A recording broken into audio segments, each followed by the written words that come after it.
Welcome to the Modern Insurance Agents Podcast. Today, we're going to be talking about how Facebook groups are the cheat code that you're not using, but should be. Welcome to the Modern Insurance Agent Podcast. We're your host, David and Elle Denning. What happens when a millennial couple dives headfirst into the insurance world, scales $1 million remote business, and decides to share the journey with the world? You get the Modern Insurance Agent. Here, we reveal the messy, magical, and sometimes hilarious realities of building a business and a life you love. From traveling the globe to building remote teams. Yes, even working remotely on top of a mountain in the Philippines. We're sharing insights, strategies, and plenty of laughs to help agents and entrepreneurs succeed. Because let's face it, success isn't just about hitting numbers. It's about designing a life that works for you. So let's dive in and build something extraordinary together. There's a gold mine of leads, referrals, and relationships waiting inside Facebook groups. And most agents are completely missing it.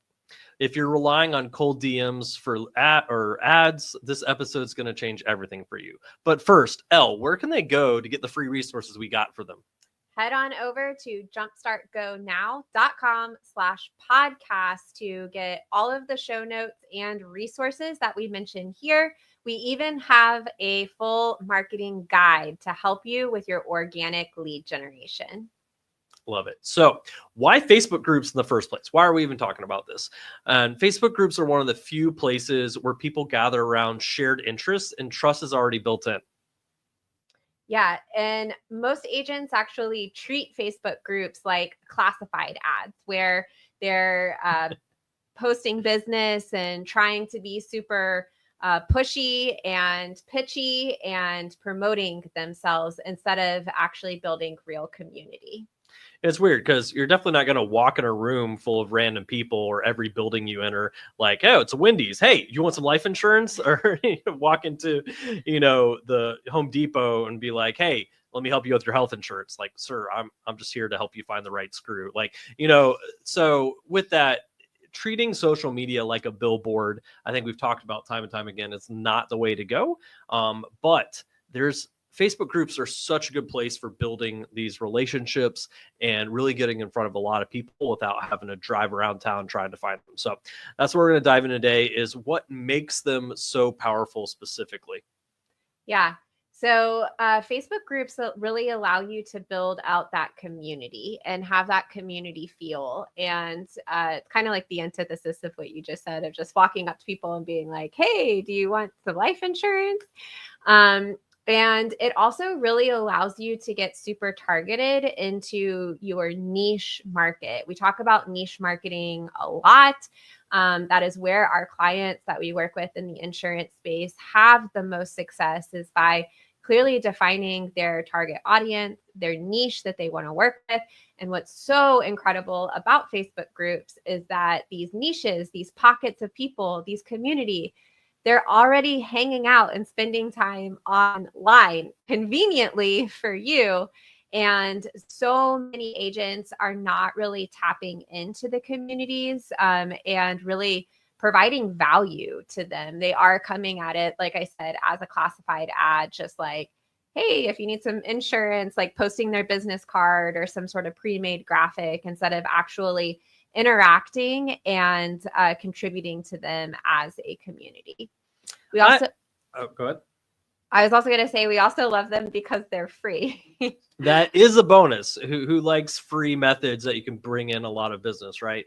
And free is great, but lazy ways of trying to bring in business, they don't mix, right? And I have a theory that I think agents, just salespeople in general, want to be lazy as much as possible, which I get efficiency, but I think on social, it's, hey, if I post enough of my business card in places or find the groups where I can just post, come buy insurance from me, or I just send messages, maybe some people will see some stuff and come through. And my goal is just spray and pray. And that doesn't really work, right? And alternatively, on the opposite side with communities like we're talking about, people know how powerful communities are. That's why you look at people who have built businesses back even pre-internet, they were involved in their churches and nonprofits. They were involved in BNI and networking groups. They were involved in communities because they knew that's where the relationships, the trust came out of, and that's where they got their business from. You're not going to find an agent pre-internet that, hid in his closet and sat there all day long is like, why did I not get any business today? Right? Like, it doesn't work like that.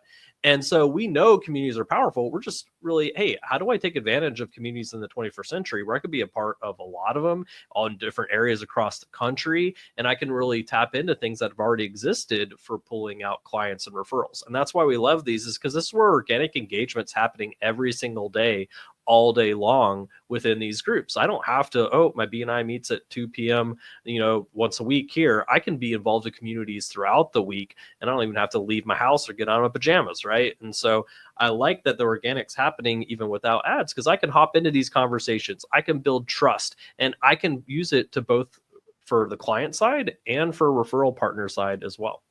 Yeah, and it's such a powerful tool. I love what you're talking about as far as in like traditional marketing since insurance agents just weren't able to be secret agents. And that's true on social media.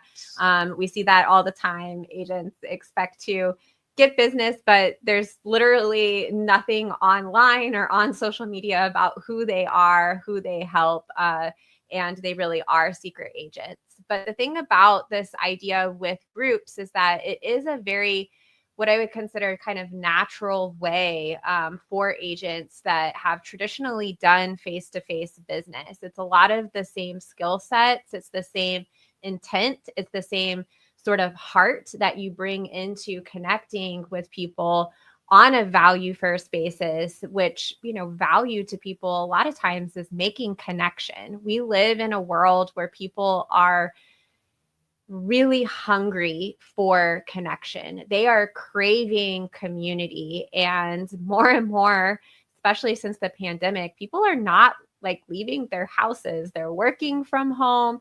They're choosing not to go out to eat as much, go to movie theaters, bars, just like social settings as much because of the pandemic. People are spending so much time online, and online, they are looking to be a part of something. They are looking to be a part of a community because that's human nature. That part's not going to go away no matter what technology happens, what pandemic happens.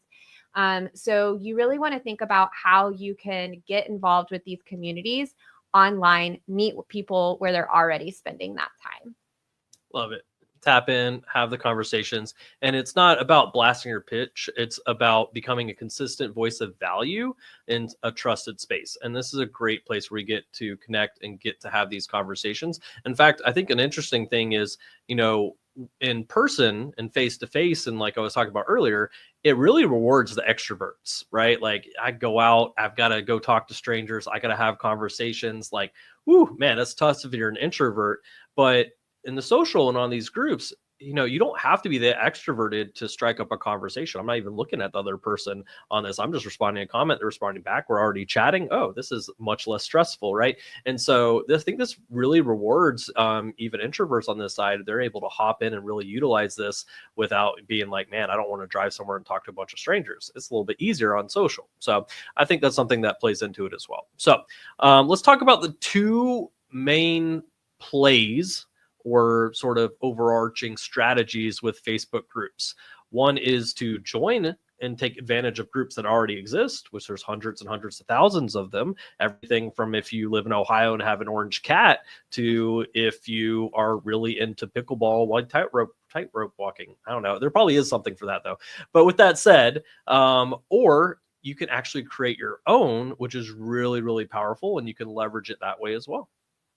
Absolutely. And that's what we've done is we've created a Facebook group. We made a group. Guys, we made a group. You guys should be in it. It's probably cool.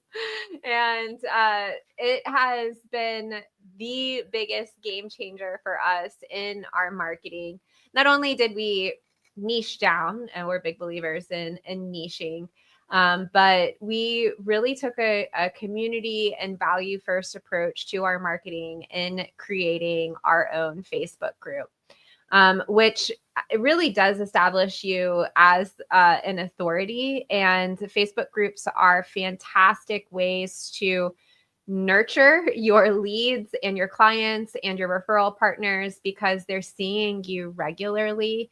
And inside of Facebook groups, you can really have niche specific conversations. So, people, they use that search feature inside of Facebook to find groups to join, usually because they are looking for a community of people. They're looking to tap into other people's knowledge. So just think about like when you're moving to a new city, for example, Facebook groups are great because you can join a group of people that are already living in the city. You can get a sense of neighborhoods, communities, schools, restaurants, figuring out who's a good handyman in the area, a good roofer in the area, a good insurance agent in the area. People are looking to can not only connect with other people, but are looking for recommendations, and that kind of like word of mouth type of marketing has very much moved online in the opinions of other people. And when you have your own Facebook group, you're really able to kind of create the conversations, create the content, and steer that in a direction that's beneficial to you, but still massively valuable for your audience. With that said, creating and getting a group up and running and active and people involved and the content around that can be very time consuming, can take a lot of time and effort. And we'll talk about the pros and cons of both. So let's talk about the little bit on the easier side is hopping in and leveraging groups already built. Let someone else do the work for you, right? And this is usually what we encourage is kind of first steps for people to hop in. And not only is it a little quicker and easy to get in conversations and be involved without having to take on all the responsibility of running a group, but it's something that anybody can hop into very, very quickly. It doesn't take and the nice thing about it too is you can learn how groups operate, how they work, what's effective, what's not. And you can take that knowledge eventually into building your own group as well, where you might start it from scratch and be like, whoa, I had no idea what I was trying to do here. So with that, leveraging existing groups. Now I need to find the right groups, right? There's tons of them, but not all of them. In fact, the majority of them are not what I'm looking for, right? Especially if I'm going to use this from the perspective of for my business, right? And so I want to audit them before I start joining and engaging them as well. And I'm not looking to join 1,000 groups. I'm looking to join a few key ones because it will take time to engage in them, connect, build relationships versus joining a bunch that I'm not going to have the time to do so. So, Elle, what are some things we look at when we're auditing a group? If it's, hey, is this worth being one of my groups that I'm going to maybe test out or even commit to? Yeah. So you want to look out for groups that when you do scroll through them, they do just look like a bunch of people posting about their business. And it just seems like a bunch of like classified ads or just like very promotional posts. It's fine if people are promoting their business in the group, but what you want to look for is comments on those posts. You want to see that there's conversation happening inside of the groups, because if it's just people posting, that's not really valuable. And even if it is a big group, people are likely not really engaging with that content. So you want to see like how, like, you want to scroll through the posts, like how many comments are on each post. And then do you also see people asking questions and having conversations inside of the group? You want to see people asking for recommendations, sharing their own experiences, and essentially having conversations in the comments. It's kind of like walking into a room and it just being kind of like a bunch of billboards everywhere, but there's not like actual like real people to talk to. And you're just kind of like looking around, kind of consuming the advertisements, versus walking into a room, walking up to somebody, shaking their hand and asking about their business or asking about them as a person, and there being a back and forth conversation. So if you could kind of think about it as a physical space, you want that back and forth to be happening, not just a bunch of advertisements that you're seeing. And don't judge them just by the size of the groups, right? Yeah. There's some very big groups that there's no one but the admin posting and there's not really any engagement or activity going in. And there's some smaller groups, but it's the exact audience of people I want to connect with. That's very, very valuable. So we don't just look at sizes. Yeah, if it's 10 people or 20 people, may not be worth time and effort in there, but it is worth looking beyond just the group size. Part of that's going to be easy things I can see without joining groups, even if they're private, is maybe the amount of posts a day. If it's one post a day, hey, at least there's something going on, but that's not exactly the amount of activity I'm looking for. If there's 10 plus posts a day, okay, there's activity happening in here. I may want to see who is doing those posts. Is it a mix of people or just the admin? But hey, something's going on. Or no posts over the last month, that group's dead. Nothing's happening there, not worth joining. And then I can look at the amount of comments, activity, like Elle was mentioning, all things to pay attention to.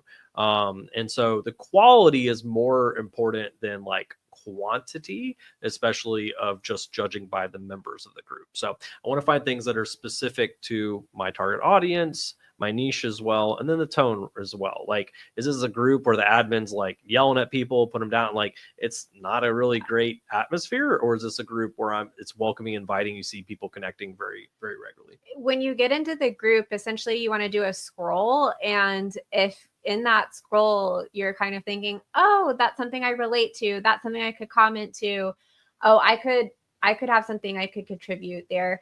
I think sometimes too, the thinking happens, especially when you get into very active groups and you open up the comment thread and there's like 70 comments. You're like, oh my gosh, how could I say something that hasn't already been said in 70 comments? But that's a really good thing. Like if you see posts and you're like, oh, I could comment on this, or you open up the threads and you see the conversations that are happening there, it's something that you feel like that you could contribute to in a meaningful way, that's a really good sign. Just know that that's different than you opening up the thread and being like, oh my gosh, there's so many comments here. I don't know if I could add anything else of value of what hasn't already been said.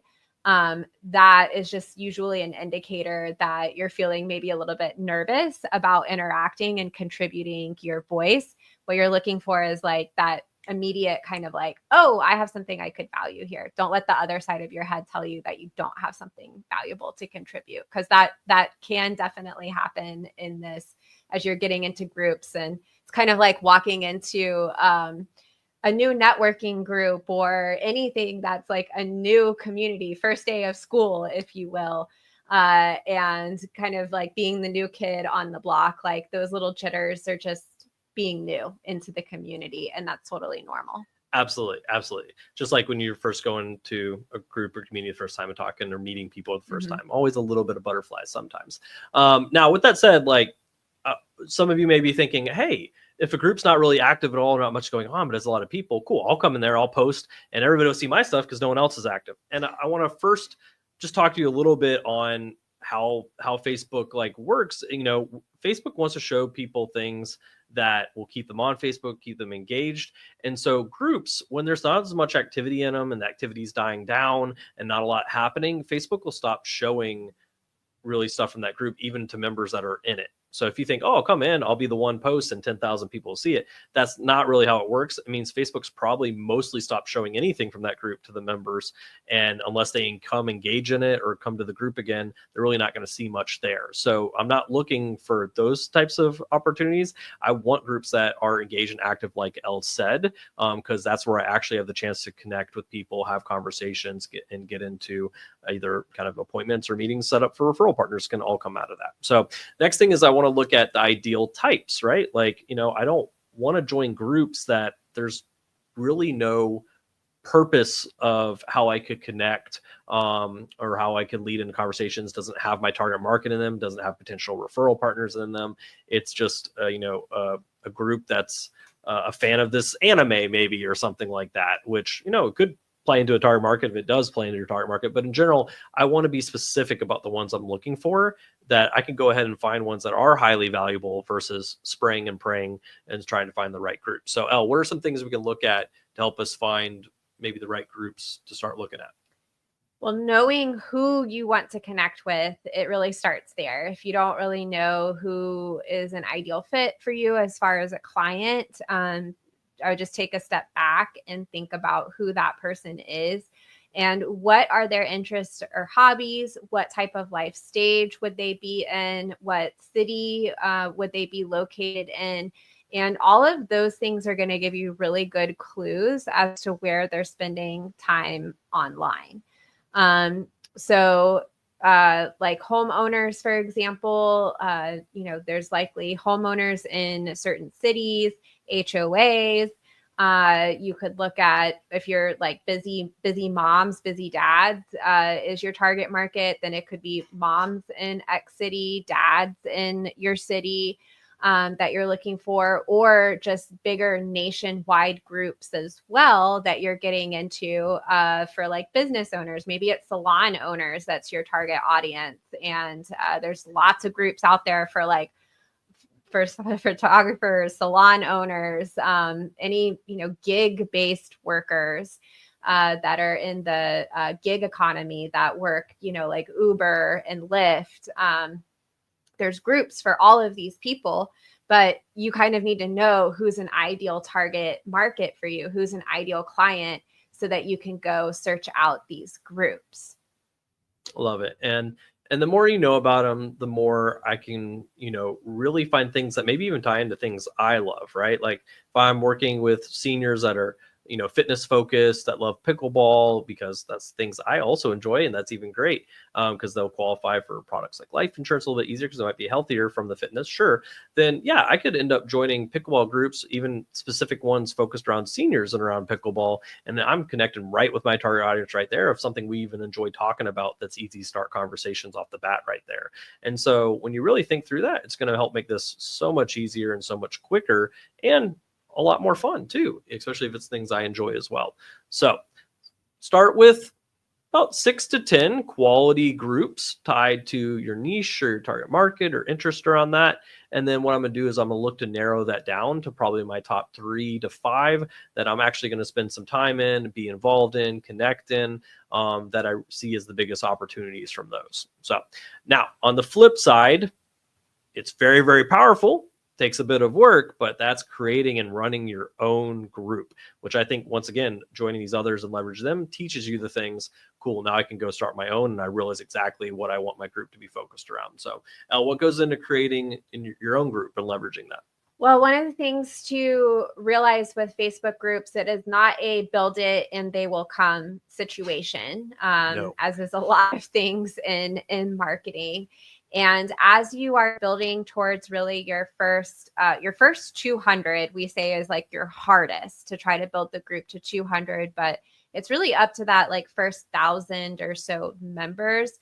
If you are running a group by yourself, it is going to be all on you. And we manually built the Marketing for Insurance Agents Facebook group by hand, I will say, by sending out friend requests from our personal profiles and then inviting them to our group.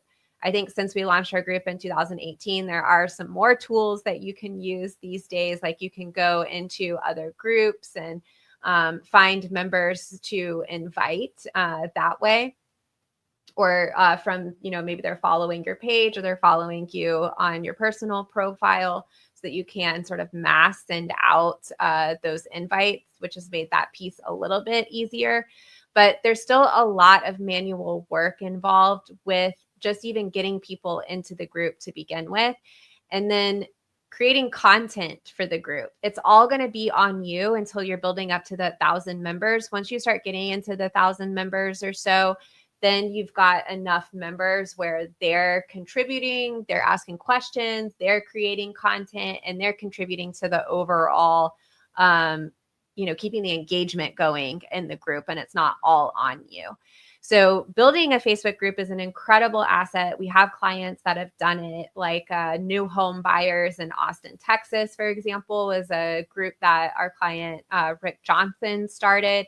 And through that group, not only was he generating his own leads and prospects for his PNC business, but then he also started being recognized as an authority figure by other potential referral partners. So then he had real estate agents, loan officers that also work with people that are moving to Austin, Texas, reaching out to him, being like, hey, like, how can we add value to your group? How can we get involved with your group? How can we contribute?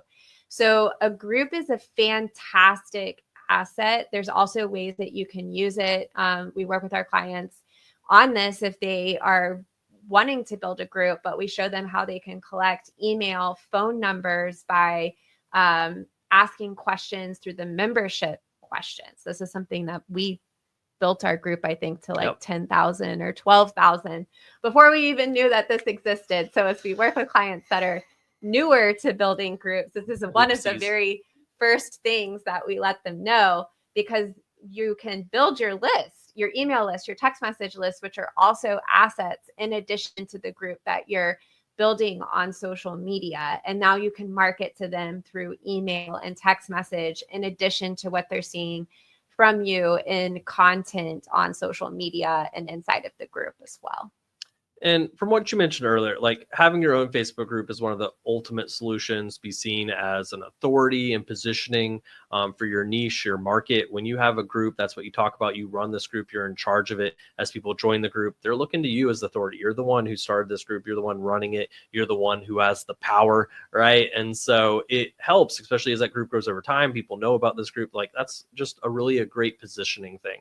And you are in charge of the group. You do control it, like, and you do get to do special things because you're the one that's running the group and you get to decide what's in there, what's not a part of that. But as far as like, who should build a group or not build a group, a few things I look at is one, been using social media for a bit, understand how that works, understand how groups work, which is once again why I said being in other groups is a great way to start picking that up. Two, you maybe already have a client list or an audience from either in person or from being in the business for a while. So getting that first 200 or 1,000 may be very quick or fast for you because you already have an audience from somewhere that cool. Now I just get them into my group, and that makes sense as a part of it. Maybe you're already an authority. Maybe you've written a book in the space, and some things that make it a little easier to kick off and do that. You have some people on your team, like a virtual assistants and other that can help with some of the stuff too, or a couple referral partners that you're like, hey, let's do this group together around this current audience. That's a great way to split up, the workload and work together and further build your relationship with those referral partners you're doing the group together with. So there's a lot of cool ways to do it. And if you're in one of those situations, you may consider, hey, I think I can get past that hump real quick with building a group and leverage it. And that's great. And so one of the things you want to look at is making it niche specific, right? And I want to find a purpose behind this group. I don't want it just to be generic, or else no one's going to join it. There's not going to be a lot of value to it. The more focused it is around either a particular niche or interest or something that's important to ultimately who I do business with, whether from clients or referral standpoints, the more valuable the group is. And what do we always teach and preach as far as group names, though? Clear over clever. So we don't want to be complex. We don't want to make people think about what is that group even about? What does it mean? They're just not going to join it, right? We want to be very clear what that group is, and it makes it so much easier for people to be like, oh yeah, that's me. Like I live in that town, or I do that, or I run that type of business. Cool. Yeah, I should definitely hop into this, right? And I think that's something we lucked out because I don't think it was completely on purpose that we did it at the beginning, but we named our group Marketing for Insurance Agents. What do we do? Who's it for? Very straightforward. And I think it worked a lot in our favor as people are like just searching for marketing on Facebook and our group would pop up. Or there's just insurance agents and our group would pop up. Or they'd be like, hey, I'm trying to grow my business. Oh, this is literally what I'm looking for. And people would join or Facebook would promote it to people in other groups like, hey, you might like this one too. And it was very easy because it wasn't named like, some secret area code or something like that. It was very clear on the name of the group. So think about that when you do name your group. That's one of the most helpful things you can do right off the bat. And I want to get my network invited to there, and I want to start value-based content. If it's a new group, there's not a lot of people in there. If there's nothing interesting or nothing happening, then kind of dead before you started. Absolutely. And I love what you mentioned as far as tapping into potential referral partners that you could build a group with. And that is really, really key.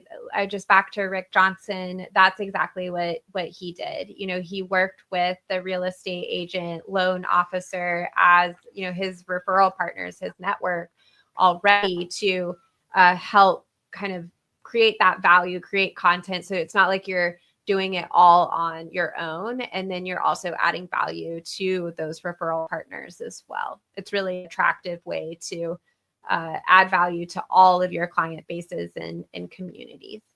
So a quick tip on just a few things to make sure you're doing in your group towards that is you want to consistently welcome new members. If they have a great experience right off the bat, it's something about first impressions being good, right? Like you want a good first impression. So if they have a good experience off the bat, they're being welcomed, you're getting them plugged in, getting them engaged. Well, not only are they going to have a better experience and feel good and start engaging in the group, but Facebook is also going to start consistently showing them stuff from the group because they hopped in and got engaged versus joined and never looked at anything, never commented, and then Facebook will start showing stuff. So welcome new members. Post content, of course, and value-based stuff there, but try to go live a little bit. And that's a great way to get in front of your audience as a part of that and even interact with your community, especially as it grows over time. And then you want to post content that is focused around stories and getting people connected and getting people involved as a community feel to this versus this being a billboard. You don't want your group to be a billboard, as that's not what people are going to come and spend their time there. They actually want to be like, man, I got to go check out what Bob posted today because I was connecting on one of his things the other day and he said he was going to post about this and I want to go hop on that post or ever. And so I want that community feeling to it as a part of it. And you'll find your communities and spreads and grows other people inside the group or for other people and invite them into the group. And now you're cooking and now you got something, a real community, and it's growing and it's very powerful. I love it. So how do really show up without being salesy? And maybe this is in their own Facebook group that they're building, but I think it's especially important in other people's groups when they're tapping into those other audiences. It can be a really, fine balance, because if you come in hot and, super pitchy anyway, well, first, it's not a good look, but it's also a great way to get yourself booted out of these groups. The boot. So, so a great way is a friendly intro post. And in fact, Facebook even encourages it. Don't use the standard one, but create your own kind of intro when you first come in the group of introducing who you are, a little bit about you, tie it to whatever the group's about a little bit. But it's a great way to show your face, get a little bit about your story and what you're about. And that gets you already people, and you'll find people already will welcome you, sure, but you also find people like, oh, that's actually the same audience I kind of work with, or, oh, I run a business there. Maybe we could even connect, or you might find people reaching out right off the bat for intro posts. But it's a great way to get your face and start building some trust and who you are as you go interact in the group from there. Absolutely. And I really cannot emphasize the value of the intro post enough. We had a client, Dan Farnsworth, who's actually been on the podcast with us, and he services a veteran community through life insurance. And he's a veteran himself. And so he started interacting in veteran Facebook groups. And his very first intro post that he did in one of the groups, he had over 70 people that had commented on the post, and he started getting direct messages within an hour of that. So one quick tip to have success when you're introducing yourself, before you do your intro post, interact inside of the group, 5 to 10 really thoughtful, helpful comments, not just like a little fire emoji or a heart emoji or one of those stickers or a GIF. Don't do that. It's not like you can't do that, but you want to do 5 to 10 comments that are very thoughtful. So 1 to 2 sentences long, and ask a question if it makes sense, to keep conversation going.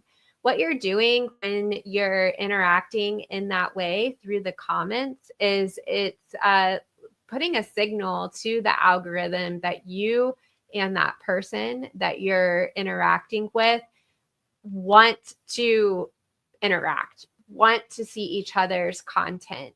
So when you do that, you're kind of like priming the pump, if you will, because then when you go to post your content, the people that you've already interacted with in the group are going to be the first to see your content. And it's going to help you get more reach, more visibility by doing that interaction up front.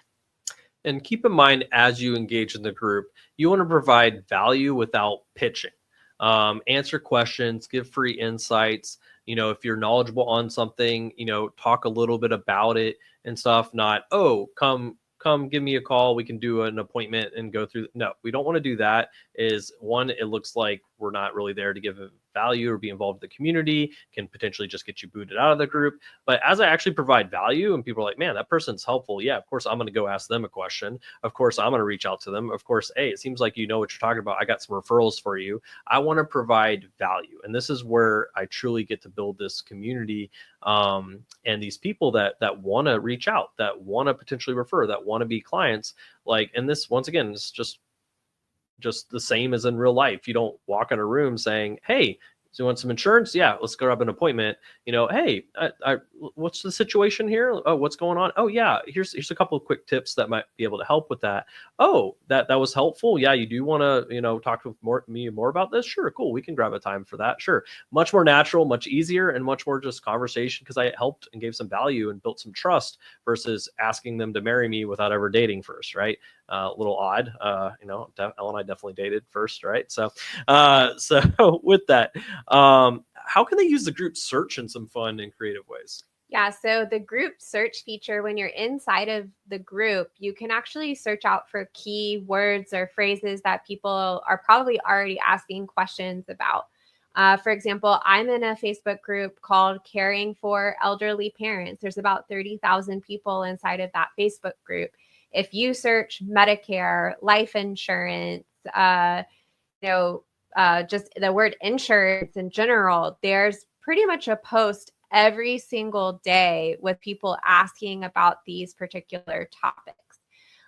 Maybe you're part of a city group, like for your city or for your community.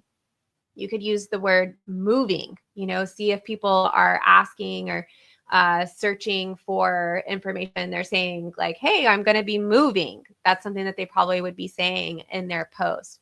That's a really great way, not only for you to start interacting on the original poster, the person that's asking that question, and to, again, like I was saying, provide those helpful comments that are thoughtful and asking a question, but actually getting into the comment threads themselves and starting to interact with people that are on those comment threads. It's a fantastic way to gain that visibility and then also get your content seen. And then it's also a good way to start sending friend requests to people inside of the group without it feeling icky or salesy or weird. Because sometimes people do feel a little bit weird when they join a group, and if they're just going through sending friend requests. I know I don't necessarily have a problem with that, but I do know for some clients it can feel like, if I send a friend request, I don't know them. Isn't that going to be kind of weird? Well, if you're already interacting with them in the comments, then it's not weird at all because you've already been in conversation with them.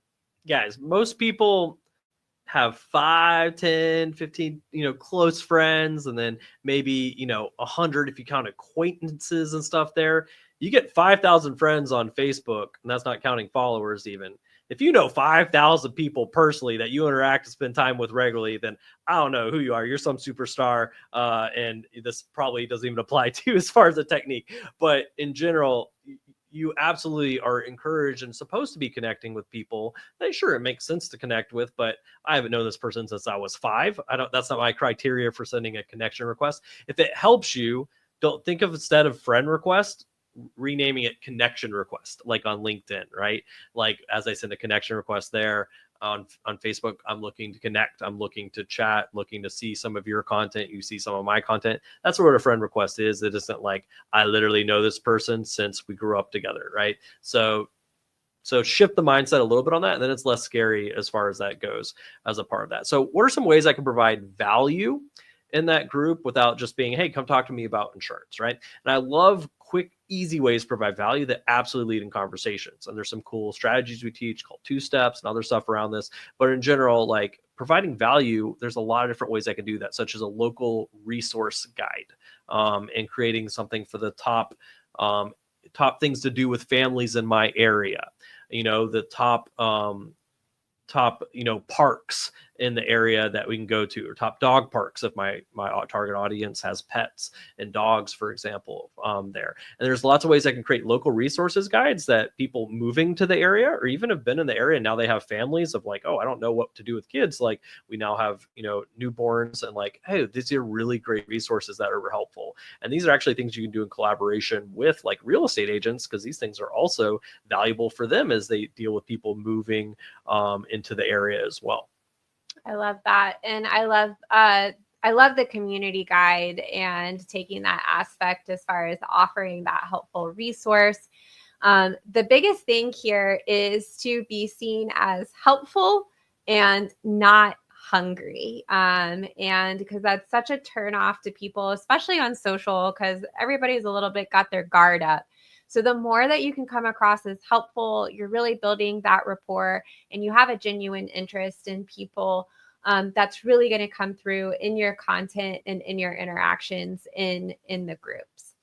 But groups are not just for finding prospects and potential clients. They are amazing, and maybe even the best for finding referral partnerships and developing referral partnerships. So David, how can you kind of shift that thinking a little bit to starting to connect with those ideal referral partners? So once again, this comes back to knowing your target audience, right? And by knowing my target audience, I know who's going to make the best referral partners for me, other people that deal with that target audience. So the more you know your target audience, where they spend time, who they interact with consistently, who they trust, pain points, the easier it is to know these things, right? Clearly realtors are going to be really great for me because of who I focus on for my target audience. And so this actually, as I'll mention, more of my favorite way of using groups is more for connecting with referral partners than just like for the prospect side. Because in reality, like I can go try to find one client at a time and keep on doing that. And that's great. Maybe I have a post that a lot of them are interested in and reach out to me. Cool. Then fantastic. But as I connect with referral partners, especially strategic referral partners that deal with my target audience, they can regularly send over 10, 15, 20 plus to me a month, all coming from that same person that they're just flowing over to me, right? And then they introduce me to other people that they have as referral partners that also deal with my target audience. Now I'm getting even more referral partners from that.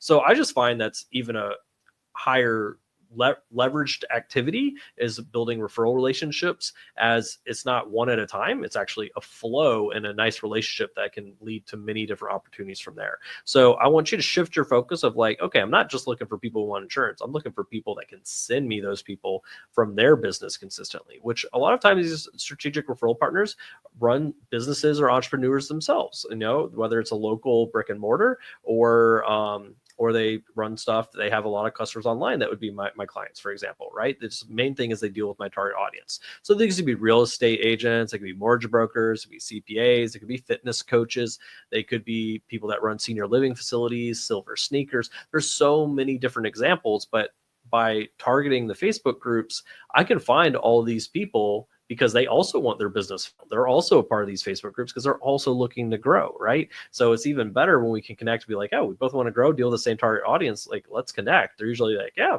that sounds good. Versus prospects like, oh, you want to connect about insurance? I don't know. Maybe I want to talk about that. But people that are wanting to grow their business that sees the opportunity of connecting with you, like usually, yeah, would love to talk. I think it's actually way easier to connect with potential referral partners, just as you said, because they're looking to grow their business too, and they're looking for opportunities for collaboration as well. So you want to really pay attention, and you can also get into groups that are specific for who that ideal referral partner might be, like fitness coaches, for example, David mentioned. I'm sure if you search on Facebook for fitness coaches, you likely there's probably thousands of Facebook groups. specific for At least. I would say at least. I don't know. I'm kind of curious. I'm gonna go look it up and see, but there are so many people that are fitness coaches, personal trainers, nutritionists that are looking to grow their businesses. It's a huge, like, niche of business owners. That there are a lot of groups around for fitness coaches that want to start their businesses or have an established business. So getting into those groups and then also seeing how you can collaborate, with these potential referral partners as again, the strategy is the same as far as interacting with people in comments, using that search feature to find conversations that people are having that you can contribute to in a meaningful way, engaging with them, sending them a friend request. But it's a little bit easier to kind of even move that into conversation and do a reach out like, hey, I see, you're in the fitness space. It looks like your business is doing really well. I'm actually, looking for a fitness coach to collaborate with because I'm a health insurance agent. And all of the time I work with clients and they don't know that they get these amazing benefits that's part of their health insurance. And I would love to work with a fitness coach where we could educate our audience. Or you could even say, like, I would love to, maybe do a Q&A with you for my client base so that they could better understand, what your services are. And then I could talk about the benefits that they could use that are built into their health insurance plans and how that they could, work with somebody like you. So that was a little like off the cuff, but that's how those connections can happen and you don't have to like say all of that right off the bat. At first, you're just looking to make a connection, see if they could even be a good referral partner to begin with, because not everybody's going to be a good referral partner. And then you want to see how you can collaborate together. And it's even better if you can then start tapping into a relationship with the admin of the Facebook groups to see, okay, if you've got a collaboration that you can do either with the admin or with somebody inside of the group to bring content, helpful content, valuable content to that group. I love it. And guys, remember the purpose of what we're doing behind this as well. Like, I ultimately, well, there's prospects or referral partners want to get into conversations with them, right? Like, really, whatever your marketing strategies or what you're using, the whole point is to get into conversations that I can go through, show the value, and that leads to sales, right? And so here, social media is the easiest place to connect and get into these conversations because it's literally built for that in the first place. So as I'm connecting with them, as I'm engaging, as I'm providing value, contributing, like, I want to look for opportunities to naturally move that into Messenger. Right. That's where the easiest next thing to move into, because they're already on the platform. It's lower friction or like hesitancy versus let's hop on a phone call or have a meeting. I would just want to actually like, hey, I got a few more questions for you, or yeah, I'd love to talk more about that. Let me shoot you a message. Oh yeah, that's fine. Shoot me a message. No worries. Right. And now we're chatting one-on-one, and now I can take this conversation wherever I want to. I can come back later next week and I can continue this conversation. I got a one-on-one conversation going on with them. I didn't have to ask for the phone number or anything. Right. And then I can move that into, yeah, let's hop on the phone for a real quick, or like, oh yeah, let's have a meeting on that on Zoom. Right. And, or I'll come by your office and bring some coffee. Like, yeah, that'd be fantastic, right? I can do all of that from Messenger. So the whole point is to build these trust relationships and move them into conversations. And this is where the magic happens. So to keep that in mind as I'm looking for opportunities to naturally move this over to Messenger that I can then turn into appointments, into talking with referral partners, everything there. So awesome. So do you want to talk a little bit about what not to do? Okay. What not to do. The first thing is just being spammy, right? Don't come like, hey, buy this for me, or I'm an insurance agent. Anybody in the group who needs life insurance, come to me. Or, don't be that person. It's either one, you immediately get booted, or two, the group is only spam post, in which case you're just in a sea of spam posts that no one's paying attention to anyways. Absolutely. And you also want to make sure that you're avoiding links. That's a thing across your social media content in general. Facebook does not want to prioritize content that's sending them away from the platform, but links also just kind of come across as spammy to begin with. And then you also don't want to just, like David talked about, the importance of having messenger conversations. That's ultimately where you want things to go. But you don't want to just like jump into Messenger with it just being super like cold. You kind of want to move it from comments, where you're in the comments with someone, sending that friend request, and then sending a message. And it could be like, hey, I didn't want to keep like blowing up your comment thread, so thought it might make sense to have this conversation in Messenger instead. That's like a very low key, low pressure way to move that conversation into Messenger out of the comment section. Well, that, and you really want them to have accepted the friend request as a messaging, because that will actually go to their regular messenger and they'll see it. Whereas if I'm not friends, it goes to message requests, and where most people don't even know that exists. And sometimes it's really hard for them to ever see that I even message, right? So that's why it's another good reason to build up a little trust or a little interaction, friend request, as I'm sending that message there as well. And the link side, once again, if I'm dropping links to my Calendly, to my website, yes, it's seen as spammy, but also Facebook doesn't want to push that because people leave the site. It costs Facebook money. And so if I ultimately want to get people to kind of that link, I want to engage and I want to move into a one-on-one and DM and talk with them a little bit. And then naturally like, oh yeah, let's grab a time. Here's my calendar link if you want to grab a time with me, right? And I can do the links there, not in the comment threads. So, what do we want to do, Elle? It's plenty of not to do's, right? And I think most agents are like, okay, I realize what not to do. That's clear. What should they be doing? You want to be helpful, be consistent, and treat people like people. Love it. Clear, simple, straightforward.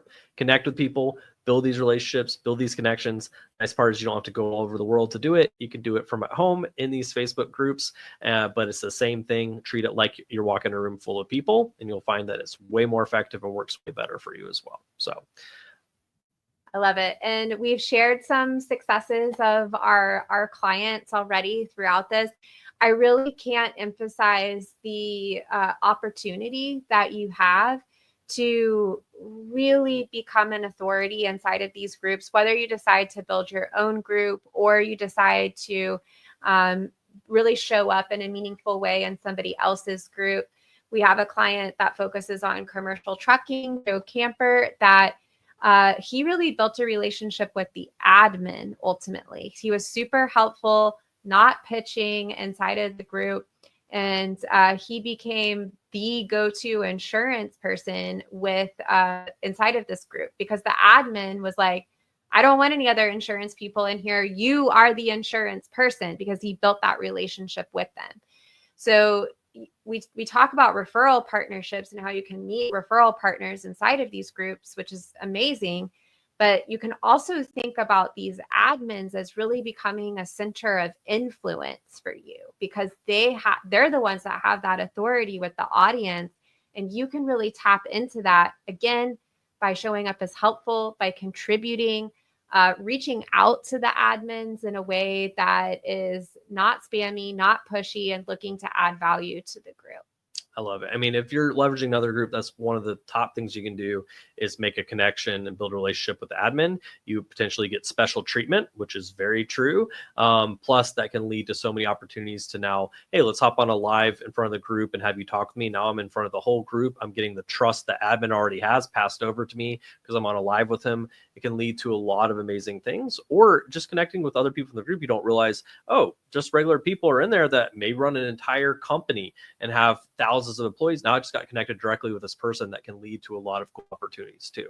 And then when you have your own group, it absolutely can lead to really amazing things, where you've had countless people reach out for podcasts or speaking at conferences or to be in a magazine article or all these kind of things and opportunities, wanting to be potential connect about referral partner relationships, affiliate, all kinds of things come out of having a group where you're seen as an authority in the space. You have an audience, and the more targeted your audience is, the more valuable it is, and more people like that exact audience who I also want to connect with. Cool, let's talk, let's see, as a part of that as well. So there's a lot of power in that, whether you're connected with admins or you're one yourself, right?